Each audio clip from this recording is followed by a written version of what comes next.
Okay, so let's start our roundtable. First of all, thank you very much for all of you for being here. So this, for the people that are seeing us on YouTube, will be a roundtable centered around discussion on experiential learning.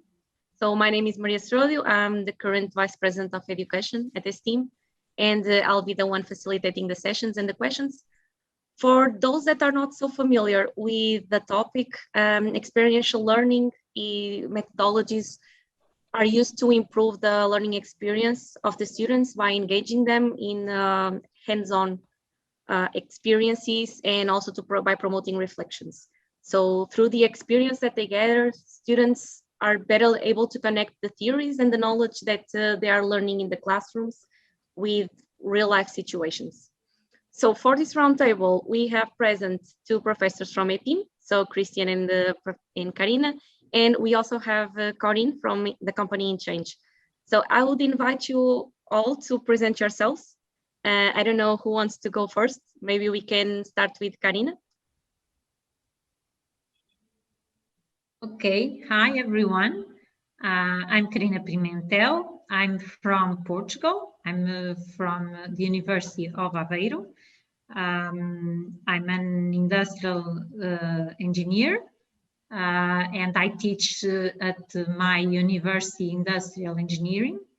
And besides that, I'm the director of our integrated master degree in industrial engineering and management.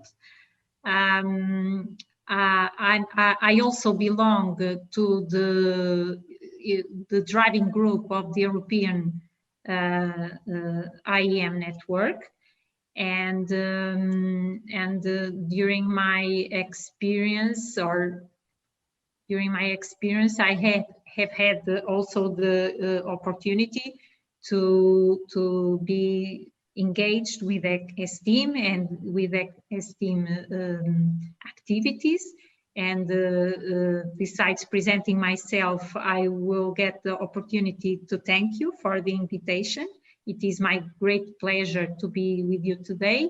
And I think the most important things that I would like to tell you about myself is that all my career, I have had some experience in industry, and afterwards I went to the academy where I did my master degree and PhD in IEM. So as I typically say, I'm a full IEM teacher and professional.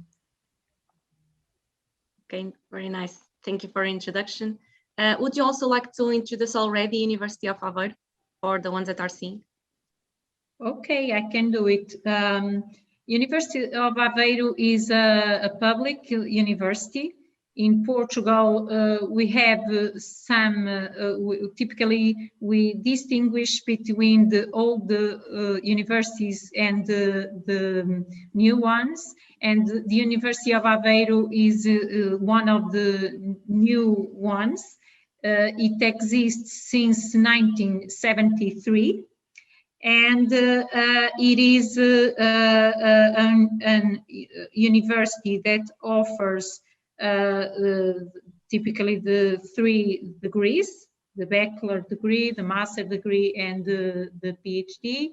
It is also, it has also some courses linked to the professionals through UNAV, which is the institution that we have inside the University of Aveiro that tackles that kind of offer. And besides, the university has also 4 polytechnic schools. The University of Aveiro is located in the city of Aveiro, and the polytechnic schools, one of them is also at the city of Aveiro, and the remaining ones are nearby, near Aveiro. For those of you that might not know very well or so well Portugal, Aveiro is located in the south of the second biggest city from Portugal, which is Oporto, where I believe Maria is. Yes. And Aveiro is located near the sea, near the beach. I have a video to present our university. I will try to share it with you because I think we say that we are visual people, and to have the opportunity to see some images from our university and nearby, I think it could be interesting.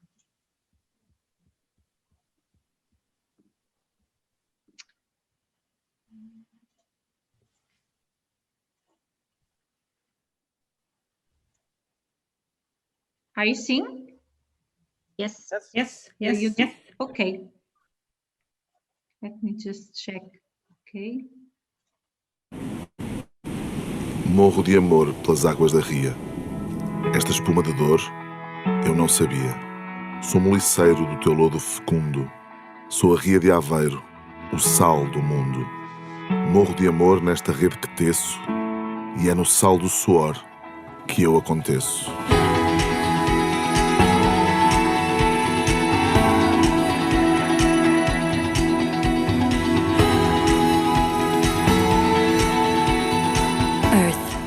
Air, water. They come together in the sea-salted lagoon, rocked by the tides and mixed by skilled miners, alchemists of salt.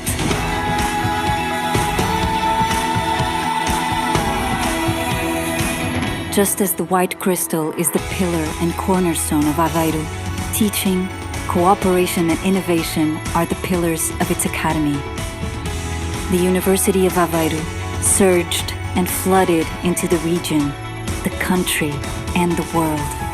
Interdisciplinary research is also the foundation of the University of Aveiro, in which scientists from many fields share and grow on a campus that brings people together, forming a better future.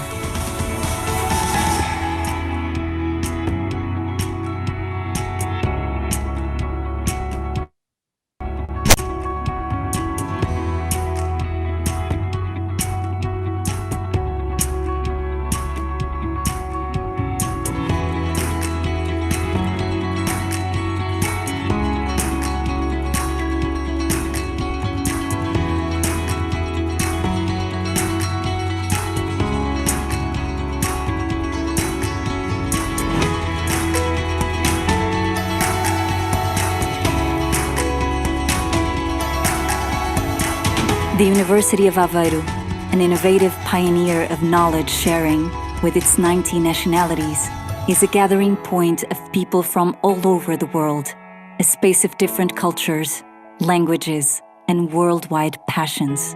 A Tower of Babel, but one that retains a unique language and does not collapse.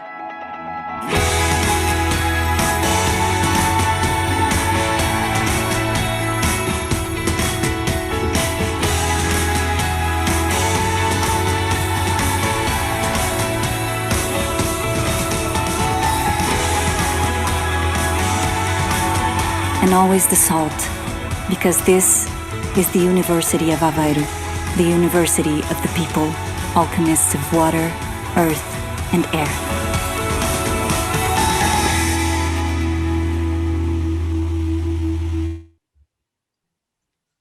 Okay, thank you very much, Karina, for your presentation. Christian, would you like to also present yourself, your university, and EPIM for the viewers that don't know yet who EPIM is? Okay.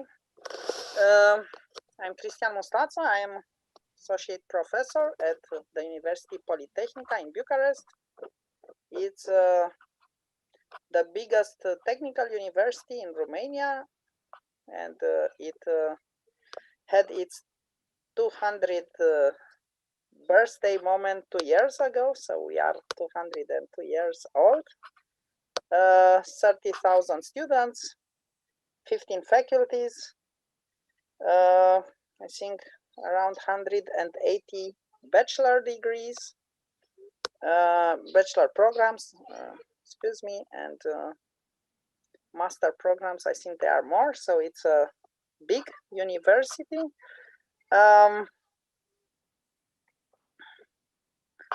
And there I work, I teach in German language in the IEM programs that are in German, and I also have one course in English, also in an IEM master.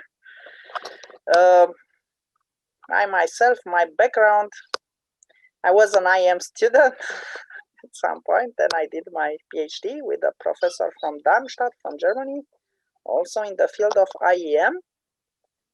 I also studied psychology and sociology because I like what happens with the human being, and it's better to understand when you teach marketing and human resource development and so on, to really understand the human being better. And it's also good to understand yourself, and I'm a believer that we can evolve always. We have this potential to reach incredible things, and it's not something that falls on our lap and we just stand there. I think it's a thing of evolution and of development, and we have the right to evolve and to evolve towards being happy. I don't think evolution should become better and better and more stressed and more stressed. It's a thing to encompass with joy what you do, and then you do it also very good, because if you do what you like, it's happening with less stress and better results. So I believe this is a path that could be good for everybody. I don't know, and I'm trying, but everybody finds it in his or her own way. So this is what drives me. I'm also in EPM. EPM are the European Professors of Industrial Engineering and Management and the coordinator of Relationship Management and the Network. This means if you want to contact EPM, you can do it by contacting me.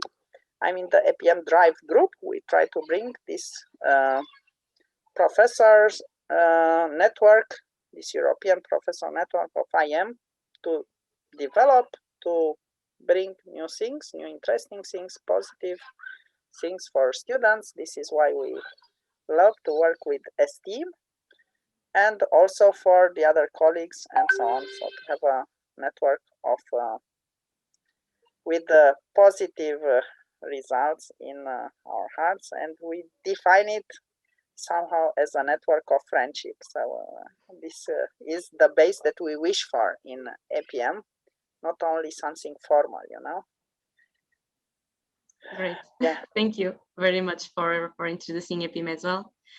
Corinne, let's hear now about you and also a bit about Inchainge. Yeah, I would like to share my screen with you. There we go. Hope you can see it. Yes. Great. Yes.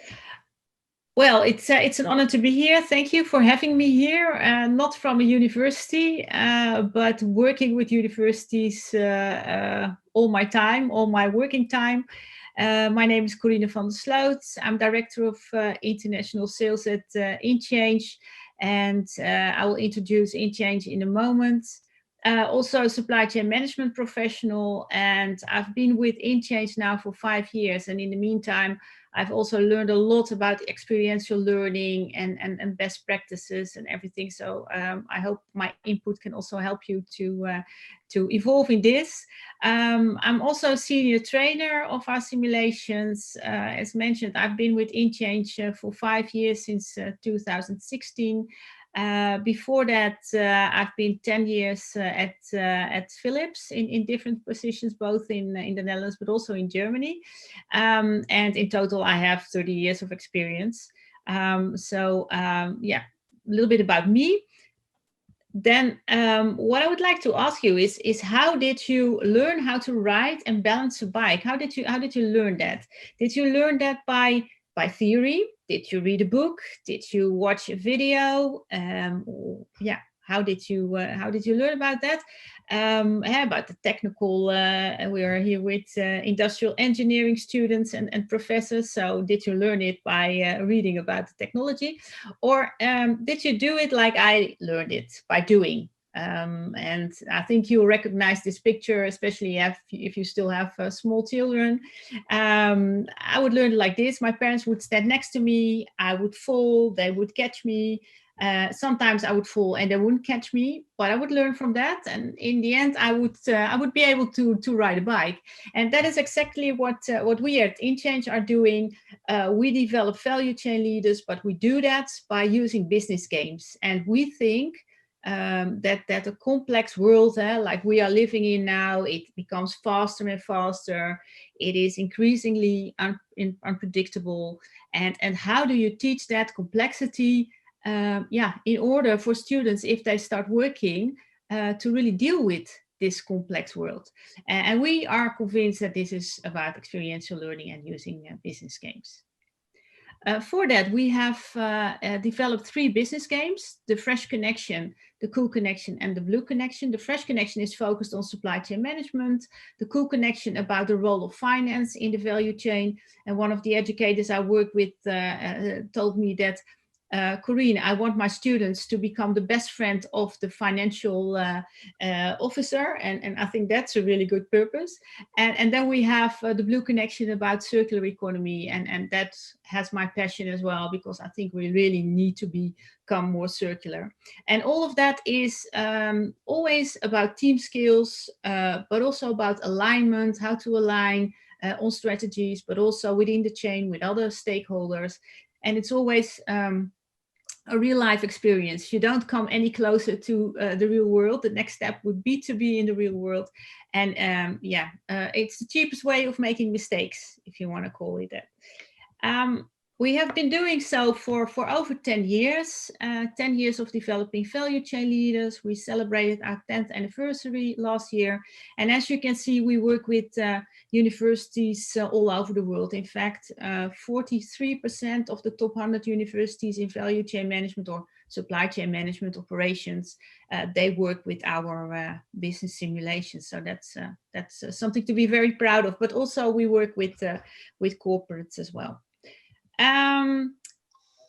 What we really want to share also with you is that a business game is just a tool, and we feel that it's much more than just that tool of the business game. So that's why we started talking in 2019 about an integrated learning approach, and that also involves theory, bringing the theory into practice. So it also involves a textbook. It also involves teaching materials. It involves teaching cases, and so all that together is actually the solution that we offer, and that also goes for the circular economy solution that we have created.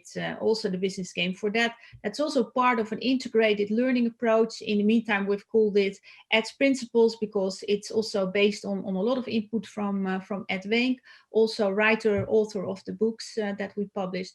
And in May 2021, we'll also have a textbook on circular economy. So that goes with our game, the Blue Connection. So that was it about Inchainge. Thank you very much, and thank you all for your presentations. It's a pleasure to have you all here. I think that everyone can see through your presentations that we have quite a good panel of experts on experiential learning.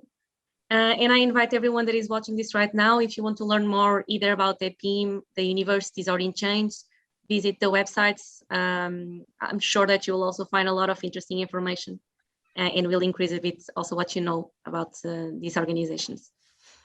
So to jump in and start the discussions, let's go to a very common topic nowadays. So we all know that COVID has become a constant in one way or another in everyone's lives, and that everyone also had to adapt to it. So the first topic that I would like to ask your views on is, how did COVID-19 affect your teaching and overall the learning experience when you compare it to face-to-face education? So what changes did you notice? How did you try to keep people motivated? What's your view on this big change? Shall I start on that? Well, I do teaching myself also to students, but I also do trainings for educators, because we offer train the trainers before educators start working with us. But I think the same goes also for teaching students. At first, it was difficult, because we all had to get used to the tools. We of course we all knew Zoom, we all knew MS Teams and everything, but now it's kind of the daily work that we work with those simulations, or that this software. And also we felt in the beginning, oh, this is going to be really bad with the business simulations, because when you're on campus, it's you have the teams together, you work in teams of 4, and it's easier to also see the faces of the students, and you can also relate if they really caught what you wanted to get across. But then we started working with Zoom and with breakout rooms, and we found out that it's actually really a really good way to also work with a business game in an online situation. So of course it is a lot of fun to also see each other in real life and be on a campus. It also has advantages, because I also heard an educator tell me that it was much easier to get all the students back together in the plenary session and the joint session that you have if you work in Zoom, because if they're on campus and they're working in teams, it takes you sometimes time to get them all back together in your classroom. And in Zoom, you just push the button and they're back. So that's also yeah. So and I must also say that I'm really struck by the way, and have a lot of respect for educators who had to deal with this overnight. And I've written a blog about it, an article about it. What if someone would have got the idea to change to an online teaching environment in like 2 years' time or so? That person would have been, well, that would have been a lot of discussion about it. And now, educators, teaching staff had to do it overnight. So I think, that deserves a lot of respect, I think. Okay, thank you for your view. Christian or Karina, any of you wants to comment as well? Yes. In Romania, it really happened overnight. So we had courses till 11th or 10th of March, and one day they announced tomorrow, starting with tomorrow, everything is online. So it was really like overnight. And I must say it's less motivating for everybody not to have this direct contact. So I miss my students.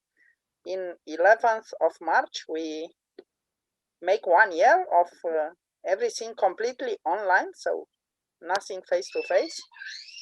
And I miss my students, I must say. And I think for the students that started the study in these conditions, so in October, who never saw their colleagues, it's a bit more challenging.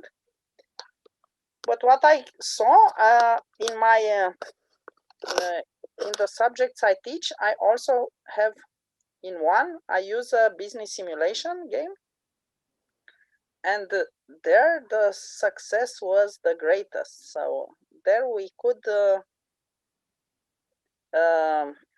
adapt to the online environment in the best way. So they liked it almost as much as they liked it in when it was in the university.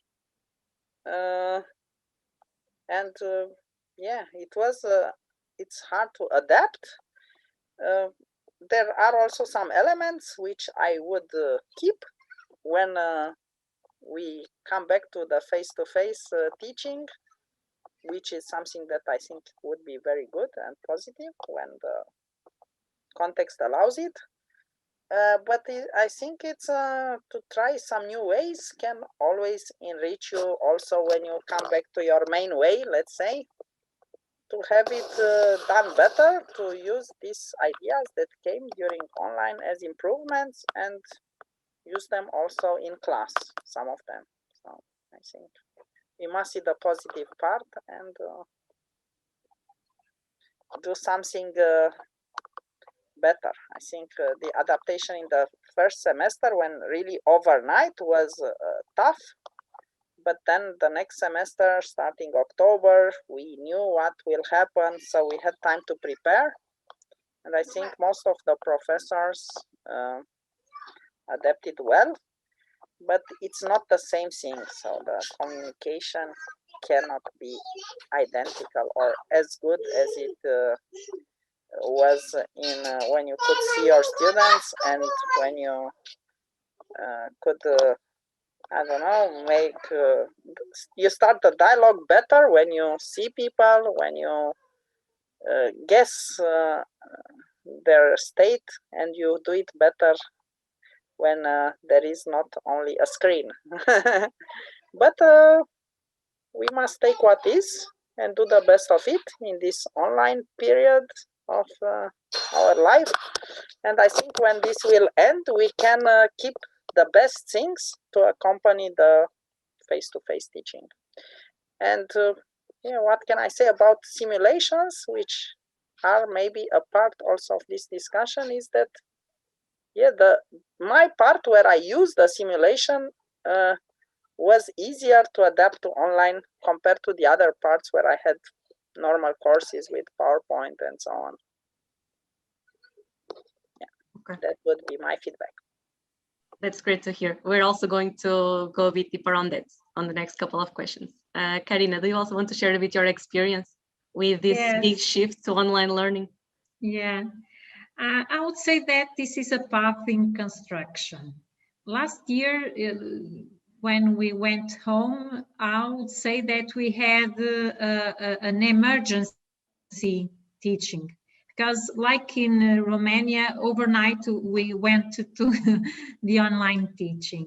And the majority of us was not used to use too much technology in teaching. Although everything was already available, I think this was a great opportunity also to pull us and to make us understand that there are lots of new things that we as a teachers can use in order to make the teaching more exciting from the students' perspective. In the last year, when we went home, now after some months ago that went, I think that my students were really cooperative with me, really nice students. I will be thankful for all the comprehensions that they have, because yes, indeed, when I went home, I somehow simulated or tried to simulate the lessons that I taught them in person. Afterwards, we had August. We had some time to think a bit about the issue. And my university, in a joint cooperation with another university from Portugal, which is University of Minho, organized a program, a training for the teachers. And in that training, we had a training that lasts for 15 days. And we were students again. And in that training, that they taught us many new things related with the teaching, but also how to evaluate students, the kind of evaluation to do. And there were several parts that were linked to, the aim was to prepare us to this new environment, also to full online teaching or the mixed model. In the last semester, in the teaching part, we were in the mixed model, and I could introduce several new things in my classes and in the way that I teach, that I think it were good for the students. But also some of my students told me that we are now changing very rapidly lots of things, lots of new platforms, new softwares to learn, apps for everything. And I think that's why I start saying this is a path in construction. I introduced some new approaches in my course, but I decided to do it smoothly in order, and I think it was a good, I don't know, tomorrow I will have the meeting with my students to get their feedback from the journey, but I think it went good. In this course, I already had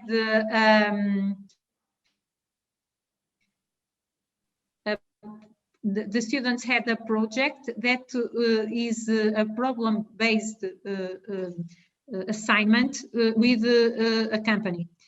And because of the online system, I had the opportunity to have the people from the company with us for several lessons, to introduce, to give some details about theory, about the challenge they posed to the students.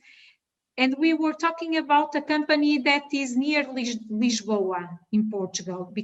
So it weren't a company from Aveiro.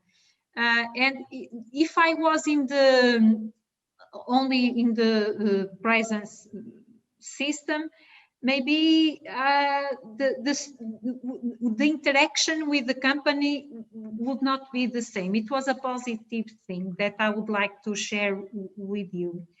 And the other part, typically, I'm talking about an operations management course, and typically I use some physical games. And that was the part that went bad, because I was not able to use the same games.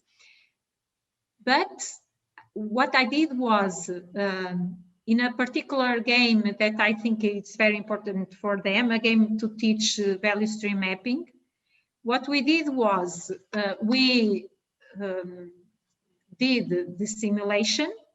We make some short videos to show the students if we were in the physical system, how we will run the simulation. And then I could taught the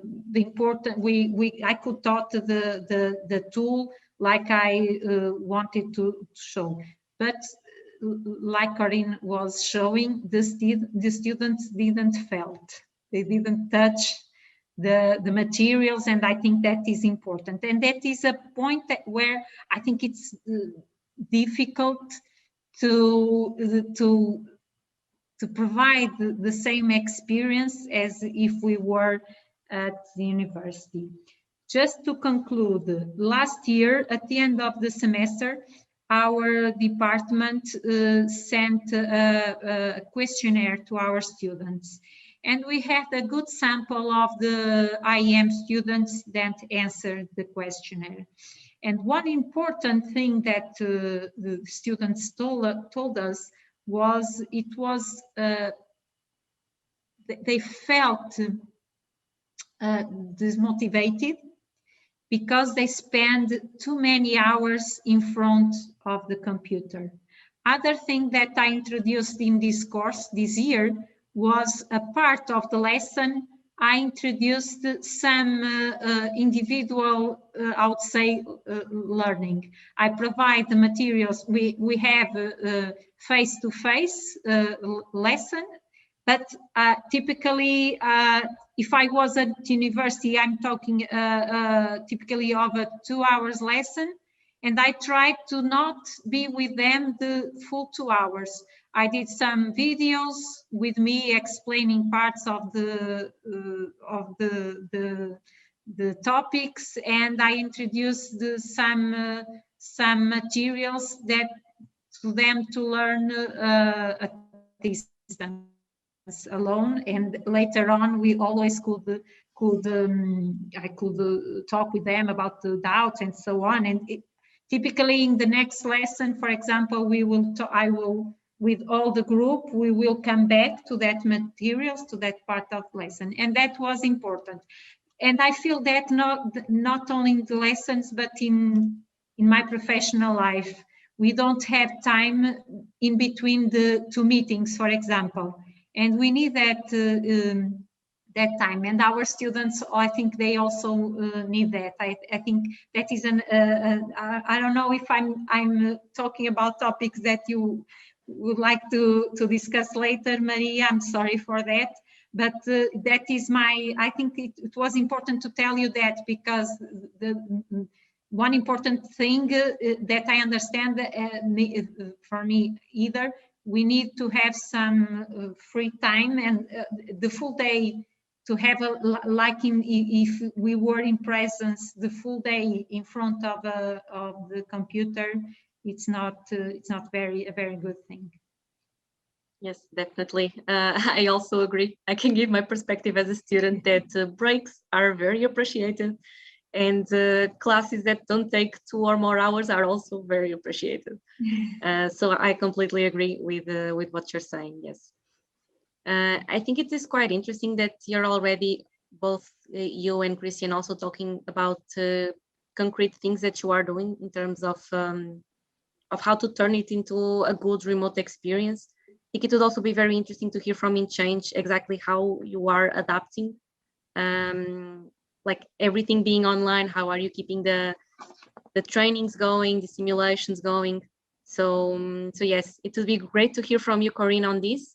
And it would also be great if you all could comment the overall efficiency that you feel. So, Karina, you already said that you don't feel it's exactly the same, especially in terms of games, but do you all think it's something that is still effective? So trying to include this game, is it still more effective than the pure classes that would be given either way?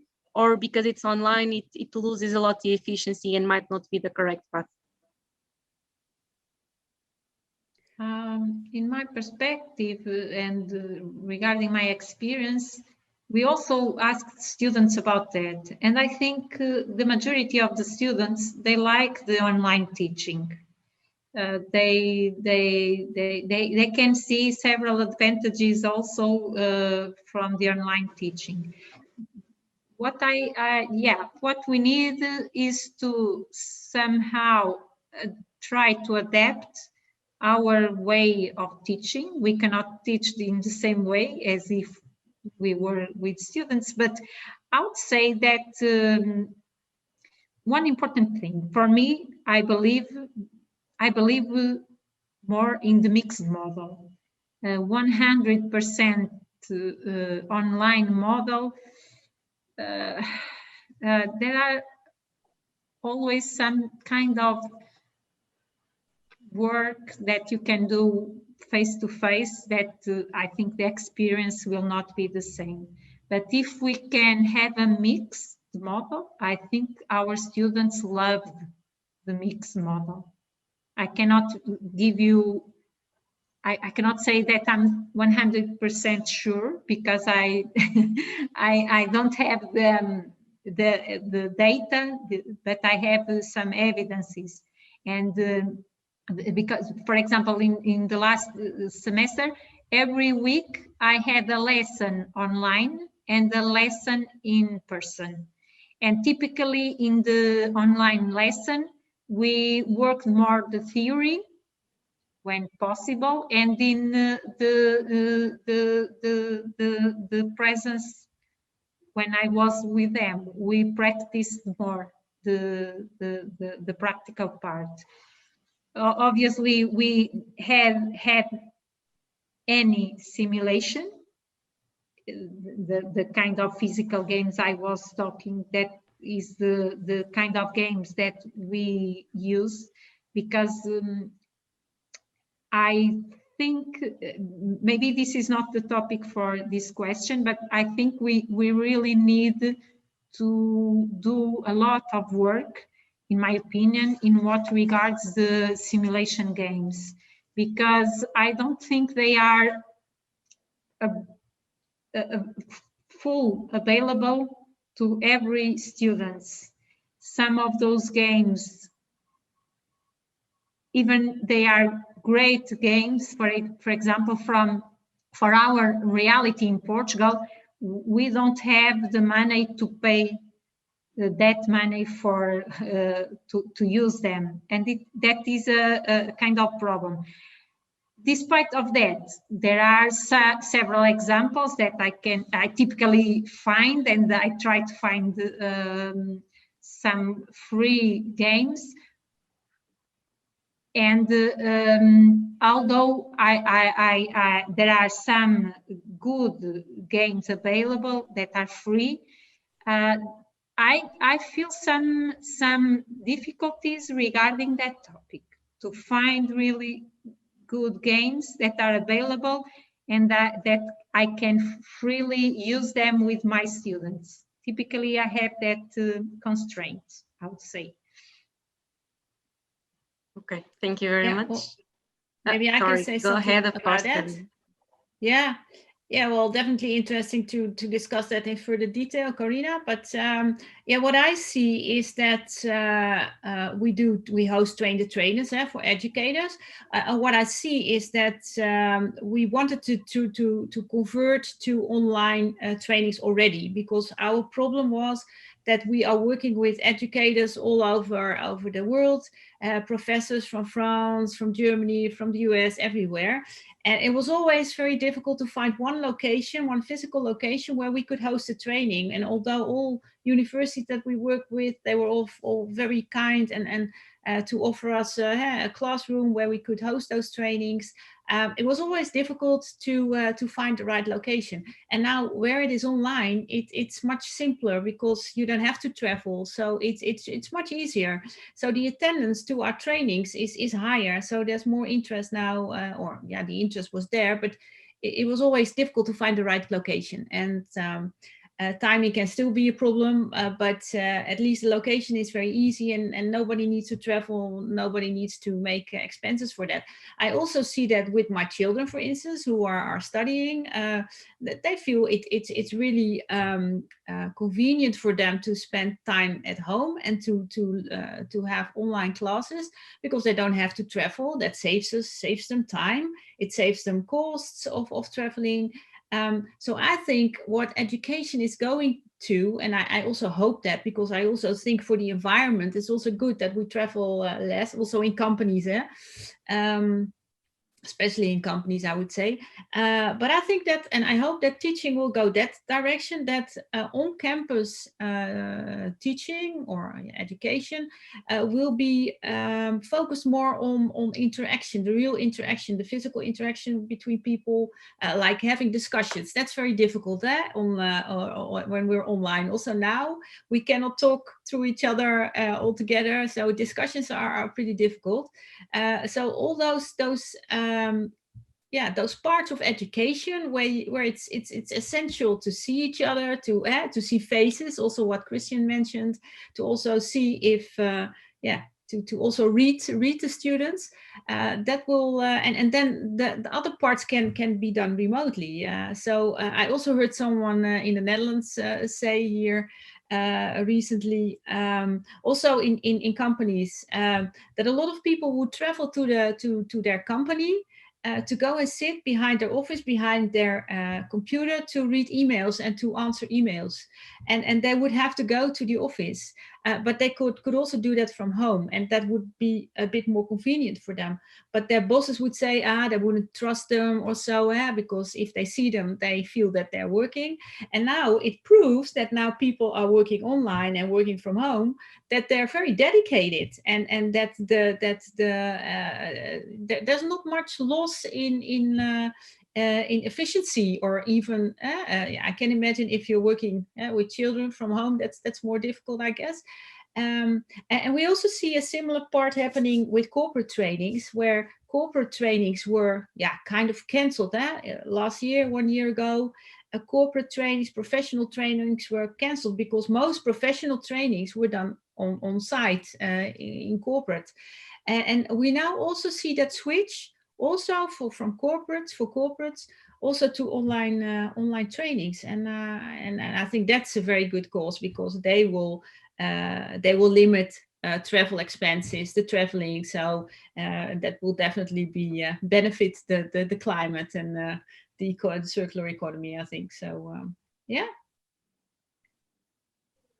Great. And do you think that it is still effective, the shift from the presential trainings in the companies and shifting it to online? Do you feel like it's still effective, the training?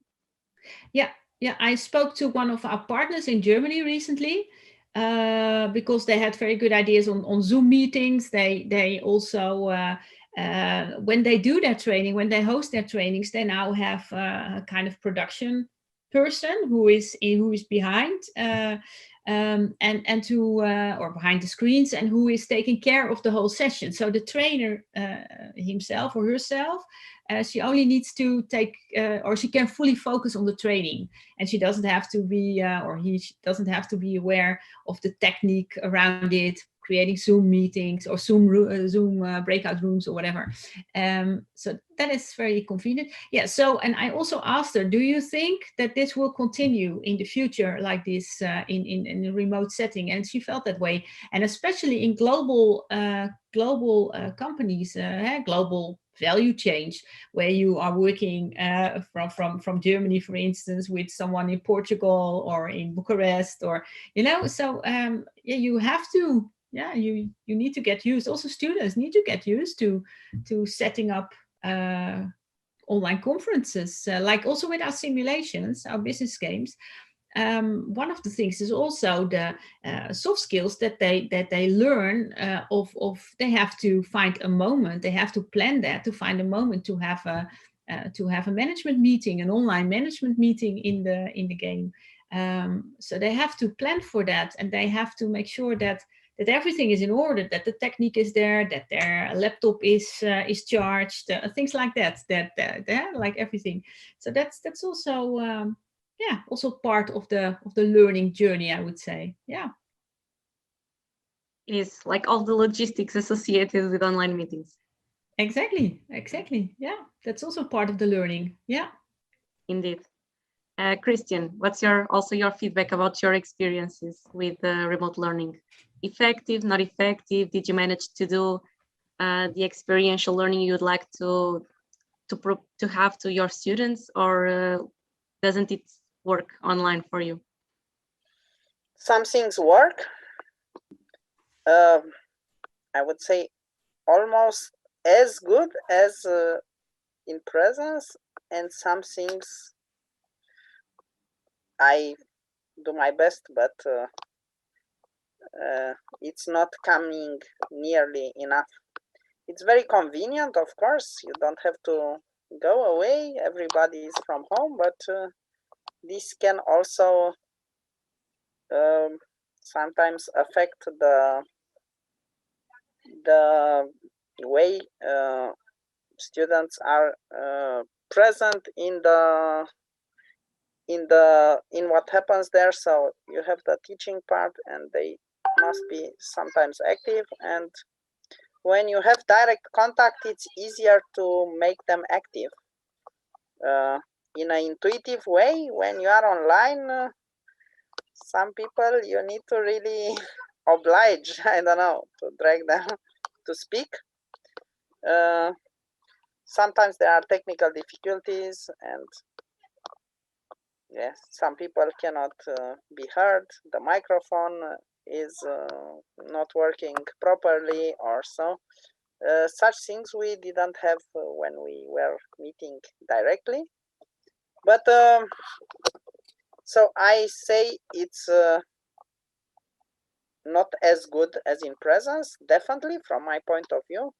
Teaching for me is also a, I don't know, it's a personal thing somehow. I really, we have small groups where I teach, because we teach in German language, and German language is not a language in Romania where you have a big classroom with 200 people, you know. So my groups are 30, 50, or sometimes 10, and so on.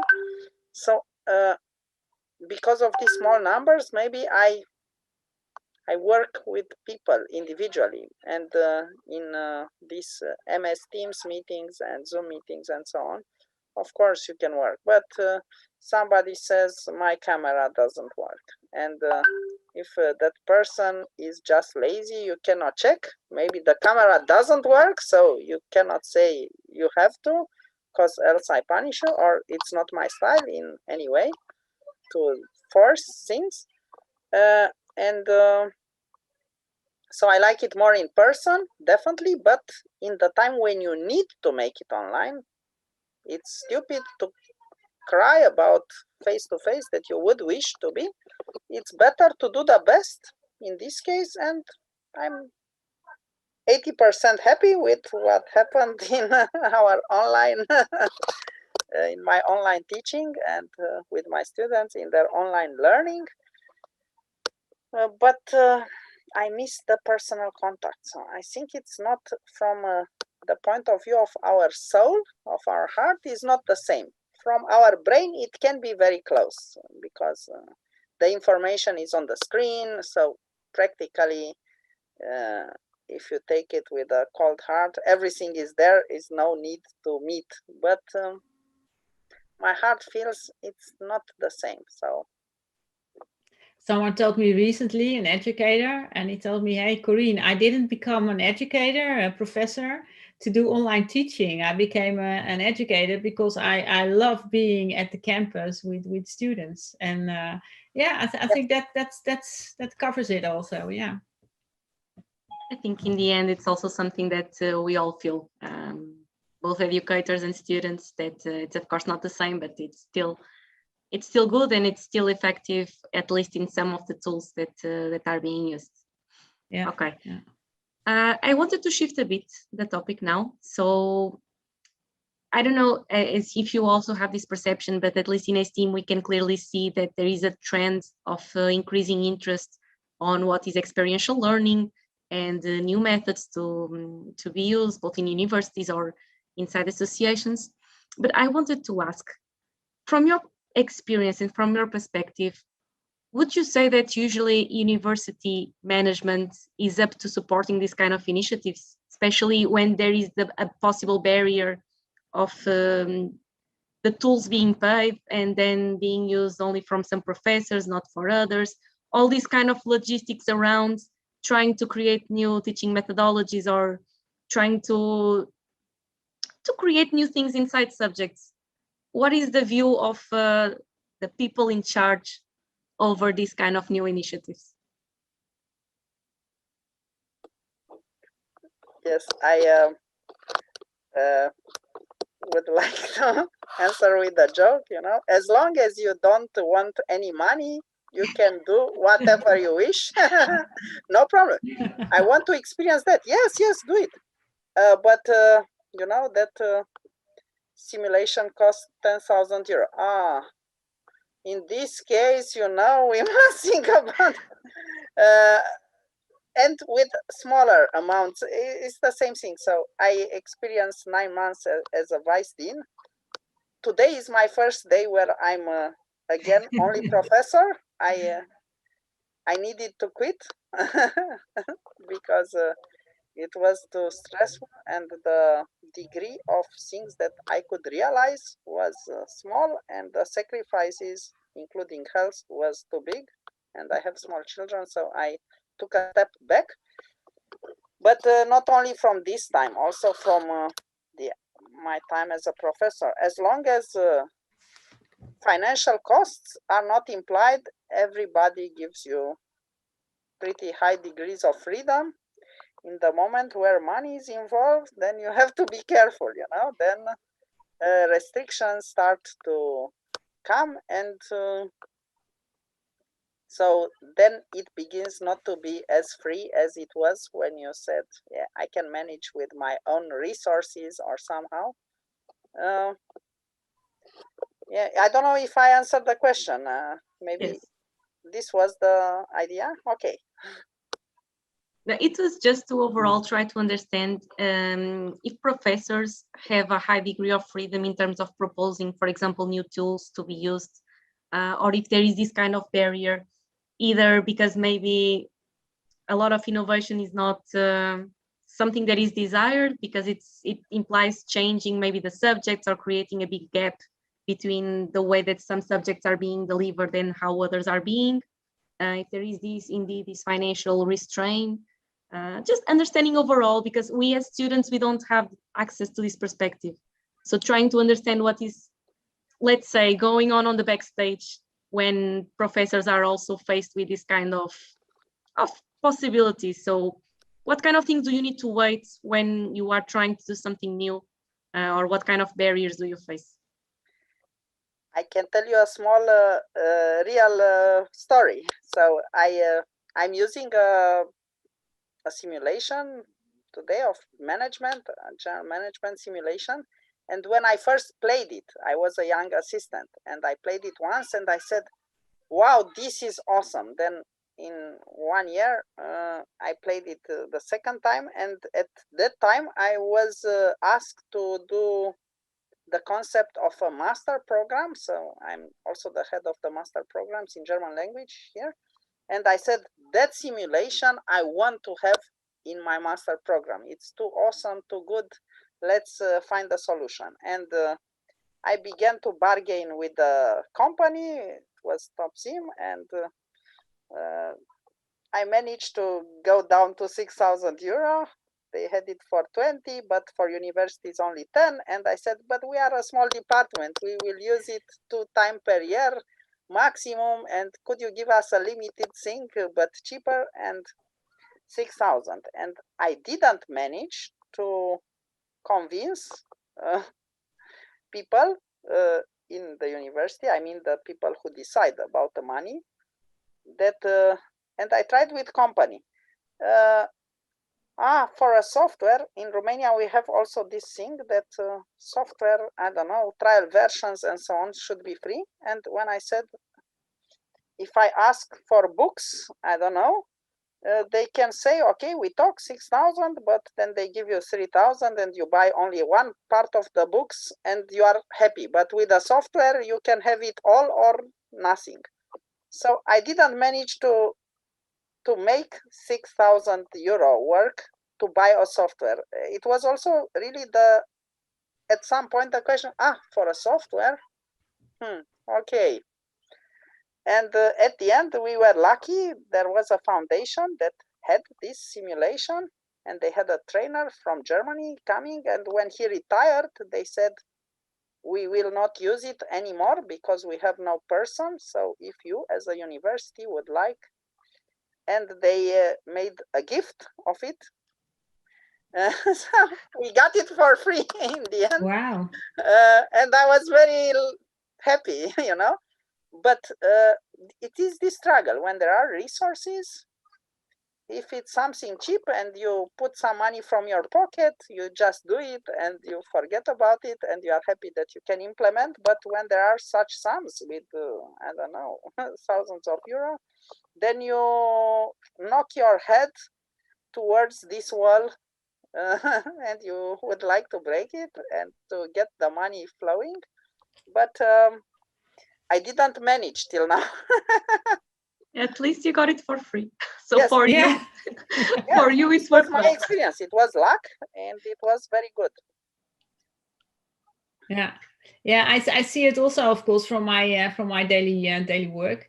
It can sometimes be very difficult. It also depends per university. Sometimes the professor has a lot of influence and can decide. Sometimes it's up to the program director or even the board of the university. I also noticed that there's different budgets. So budgets for teachers or professors, that's a certain budget, and that budget is fairly big, I would say, or fairly that's a vast budget. And then there's of course the budget for the tools, and there's software budget. So there's different budgets. So it depends on what budget you can approach. I also know that in Germany, for instance, there's also quite some budget available for digitization, also from the government point of view, to digitization in education. So it could also be part of that. But I do see in the course of the years, if 5 years ago, the hurdles were higher, I would say. The hurdles are lower now for implementing business games, and especially I think now with remote teaching, I think a lot of universities now realize that to motivate, to activate students, to engage them, you need more than just teaching online students. What you also mentioned, Maria, 2 hours behind your screen, or a session of 2 hours, a lecture of 2 hours, that's more than enough. And I also see that in online meetings, half an hour to an hour meetings, that's more than enough. Then we're all kind of getting tired of that. So, but in the same time, I also see educators who used to work with our simulations when they were on campus, who now are a bit afraid to use the business game online. So you also see the other way around. So that's also happening. So, getting that into the university, I think indeed what you say, Christian, if it's for free, of course, then it's easy. But it's unfortunately it's not for free. Yeah, we also have our development times, of course, and our company to hold up. Although we only have a team of 18 people, still, it cannot be done for free. Yeah, unfortunately. Maybe I can add from what Christian said. The money is obviously an issue, but also the time, and this is very demanding. Typically, I say that in order to introduce some innovation in the teaching, I think this really needs to be a team effort, because otherwise it gets very difficult. Sometimes students don't have that perception, but the teachers do many different activities and have several responsibilities. And when we are talking about experiential learning by doing and so on, it takes time to prepare things, but it also takes a lot of time to coordinate, to have coordination and to maintain things. And I think that is a problem nowadays. I think the university boards in general, I think they are really open to introduce some innovation in the teaching. I just told you the experience that this university board at University of Aveiro now, and this started prior to the COVID-19.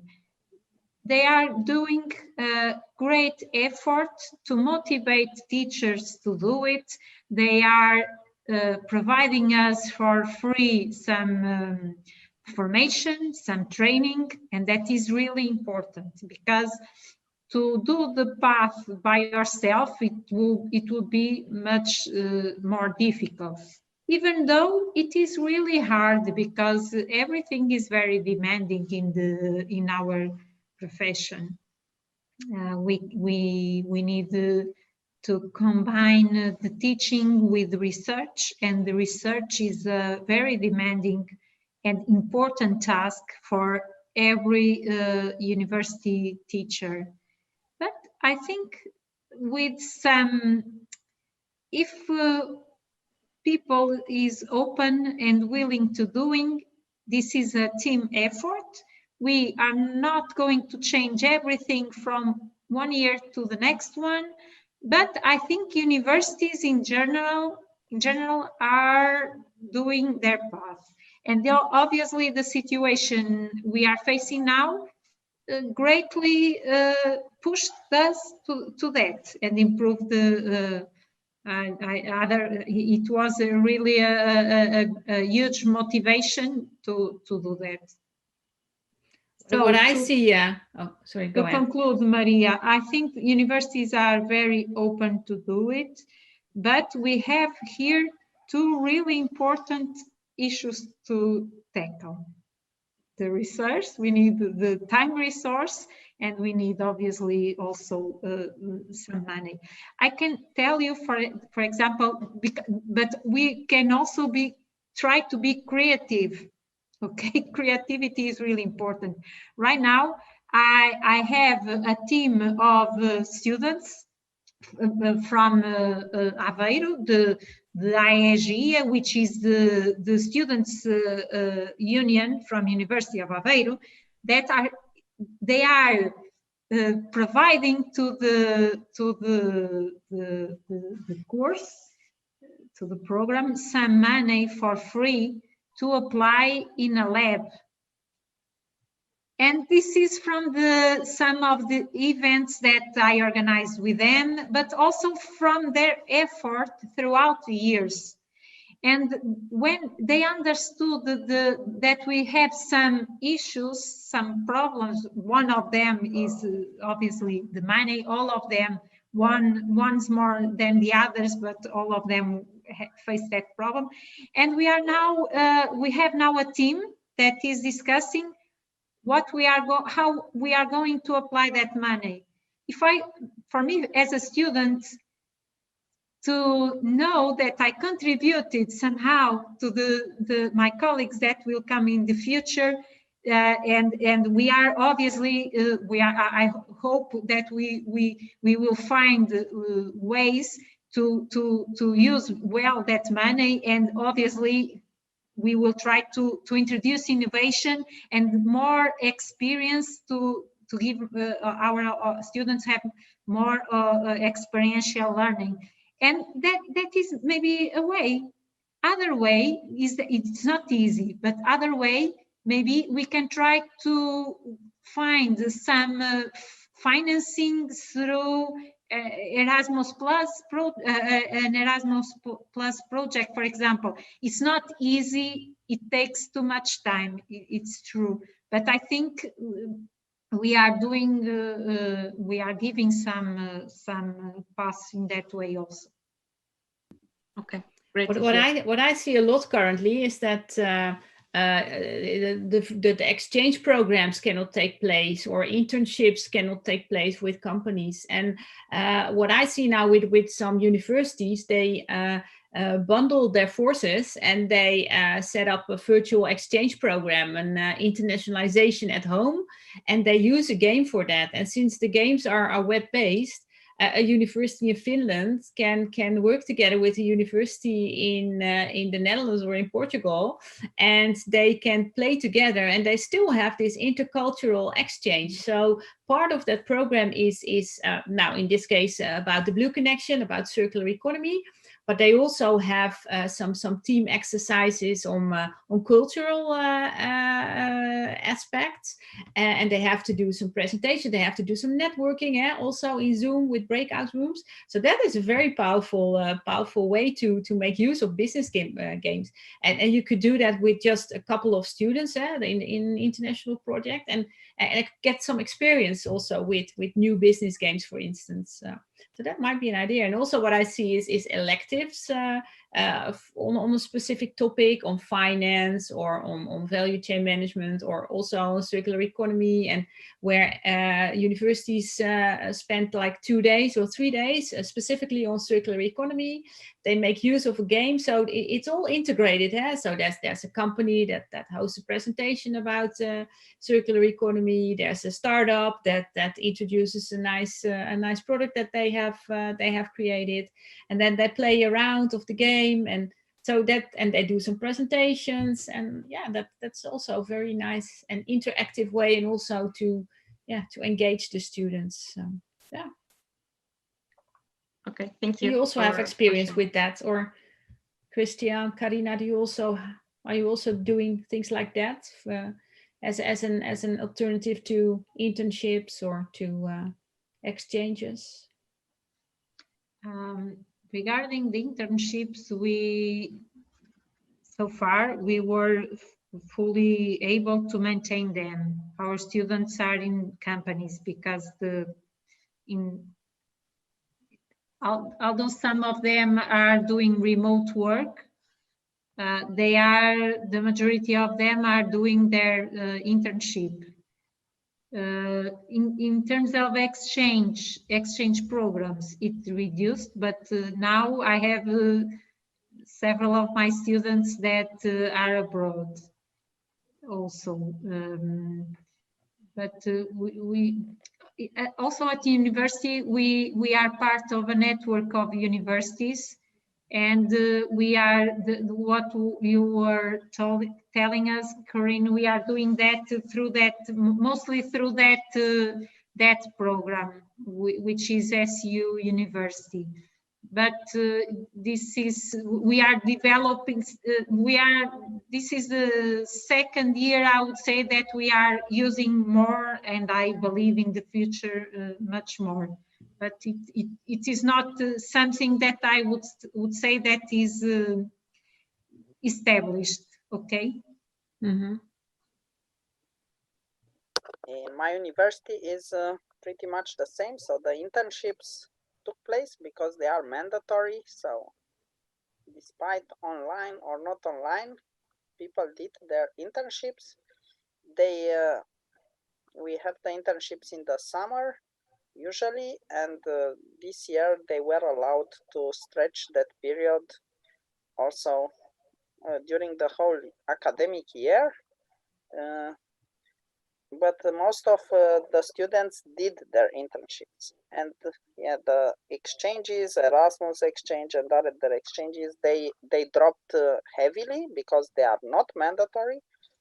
So we have less, and some countries have restrictions and so on, and the students are afraid of being quarantined for 2 weeks somewhere and so on. So the risks are higher, and this is why the numbers dropped.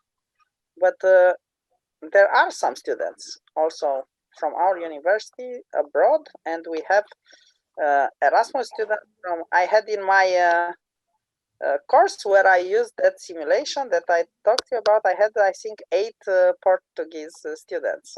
They were very nice. Oh, that's nice. Very active, and it's good to know. We are giving a good name also internationally. yes. Okay, so we entered in the last 15 minutes, and we have a couple of questions from students on the live stream. So let's see if we can hopefully still answer 2 of them. So one of the questions was, do you think gamification and simulation are valuable to learn specific topics such as supply chain or any topic in general? Why is that?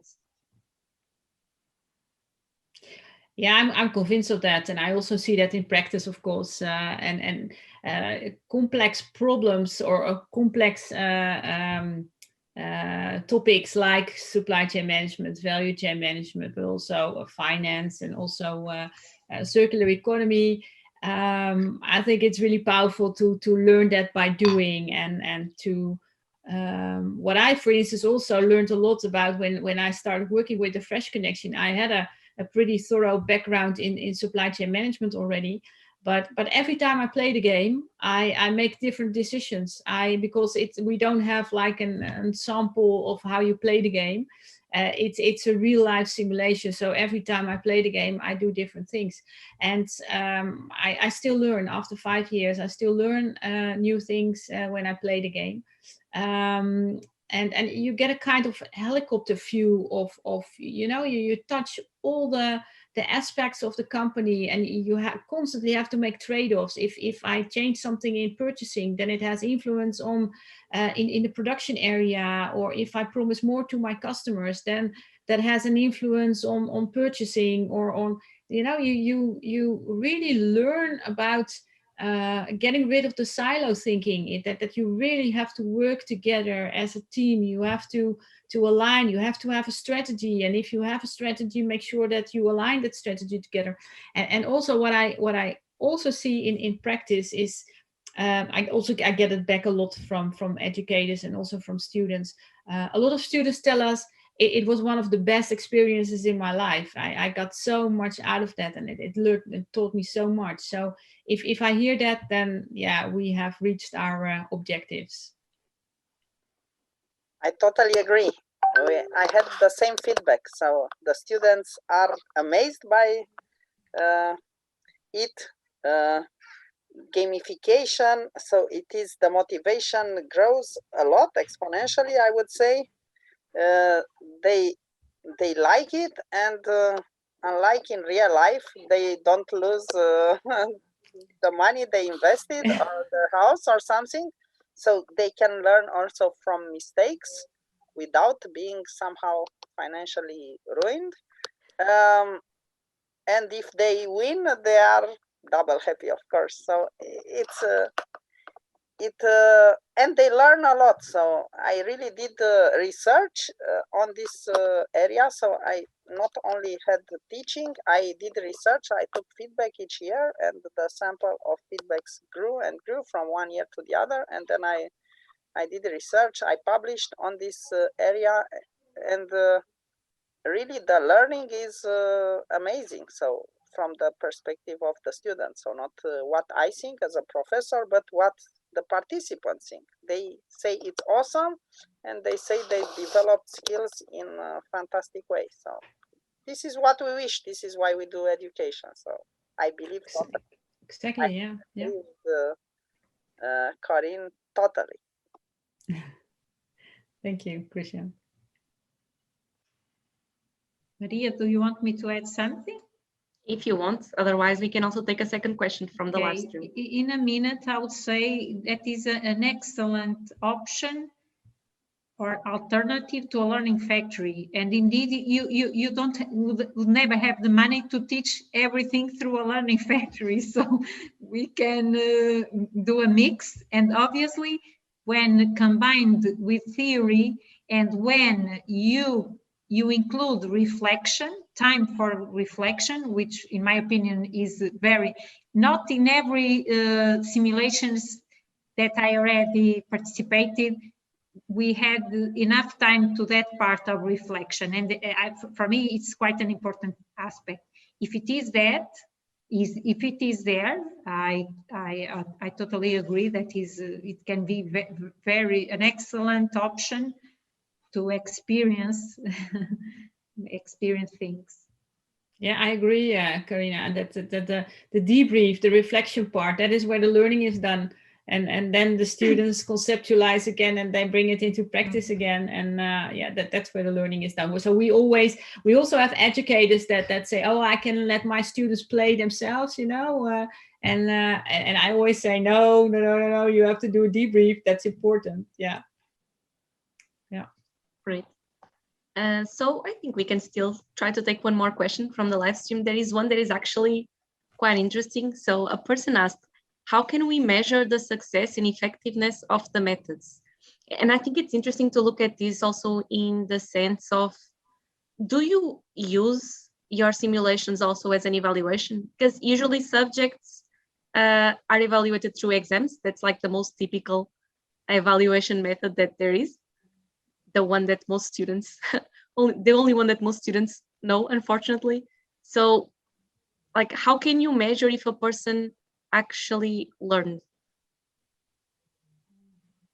Yeah, well, what we always say is that don't let the game be the grade. You know, if they reach a return on investment of 14% or so, don't grade them just on the game, because it's much more than the game. So what we always recommend is to let the students do a presentation, or let them predict a certain outcome. If they take a decision, let them predict what is the outcome, because predictability is also very important. Currently, we've also added data analytics to our simulations, so that the students have to work with the data from the simulations, and they have to make exercises with that. They have to do calculations and also storytelling and visualizations with that. So the grade, if they really captured what you want to teach them, or if they really learned what you want to get across, that could be an examination. What we also do is we can add a questionnaire in the game that is about the Belbin roles. Don't know if you know that, but that's about team roles. So the students can say something about the other team members, what kind of role they pick in the game. And what we also do is we also, at the end of the game, we also ask the students, would you recommend this to other students? Would you how was your experience, and would you recommend it also to others? So those are a few things. And yeah, like you, Christian, and Karina, we also have other educators that do research with the outcome, that have evaluations, that they questionnaires that they give to their students, and they get feedback on that. So that's also part of it. Yeah. But of course, if you're working with a business game and you're working within teams, then of course there's always, like I mentioned, the Belbin roles. There's also always different roles in a team.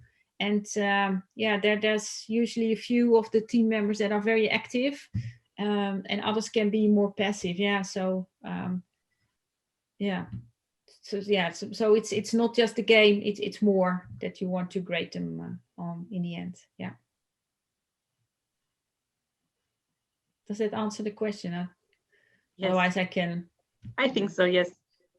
Yes, I think Karina touched the main points. I just can add that sometimes we also include some questions regarding the simulations in the exams that students do either. But otherwise, we do it through questionnaires, and also through putting them to present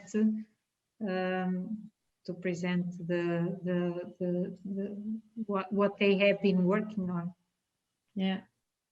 And of course, you can add a lot of creativity also to business games, because what we also do outside of the game is when we have a global student challenge final or so, what we also have every year, is that we let them select logistic service providers, for instance, by talking to like kind of actors. Those are always people from our own team, but then they have to, the purchasing manager has to come to us and has to discuss with us which logistic service provider they want to use, and they can discuss with us and negotiate. And so outside of the game, you can also do a lot of things, and then you can add business cases to it, and you can let them explore the internet about risk management, what has happened recently in the field of risk management, for instance. Or there's so much other things that you can do around the whole course. But yeah, you know much better than I, because you are professors yourselves. But I like that creativity. That's what I wanted to ask you also. Do you think there's more pressure on you now in the COVID situation, where you need to make your courses more interesting for students? Is that something that you recognize, Christian or Karina? To keep the attention of the students, do you have to make your courses more interesting? Mm-hmm. Yeah, I think the pressure is there. And like any pressure, it brings space for improvement. So it's a good thing in this case. And with the grading, for example, in my course, usually the exam has the most points, and some things you do during the semester are also important, but less than the exam. But in this course about entrepreneurship and management, where I use the simulation is 50%, and the other components, exam is 25, and other assignments 25. Because I think this experiential learning is somehow the most important. So the way they understand and tackle a almost real situation is important. So I think it is worth being graded with a lot of weight. Yeah, I agree. Yeah, I understand that. Yeah. Karina, are you also going to comment on this one? Yeah, definitely. Yeah. Thank you very much for being here. I hope that we can also do something similar in the future about other topics, maybe. If I think that the feedback will also be very good overall from our students. So yeah, once again, thank you very much. It was very valuable, your presence here. And I hope that everyone that is seeing this also at home also enjoyed a lot this last hour and a half. Thank you. Thank you, Maria. Thank you. See Thank you. you. Bye. Bye.